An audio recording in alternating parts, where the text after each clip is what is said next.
Hello नमस्ते welcome back to my channel. आज म तपाईहरुलाई लाँदैछु अभी मजा आएगा ना भिडो मकैबारी हो।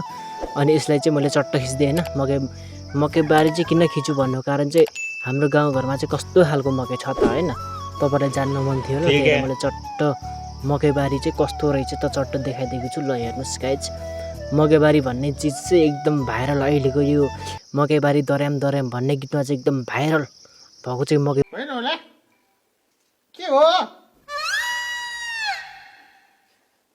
चाहन्छ यहाँ हैन, कसैले केही भन्न पनि सक्दैन। त्यही हो। अनि मकैबारी चाहिँ एकदम डेन्जर छ कि देख्न सक्नुहुन्छ। ऊ यस्तो डेन्जर, ल कसैले केही गर्न सक्दैन, आफ्नै दुनियाँ छ क्या मकैबारीमा चाहिँ। ल मैले चाहिँ चट्ट केरा चाहिँ देखाइदिएको तपाईँहरूलाई।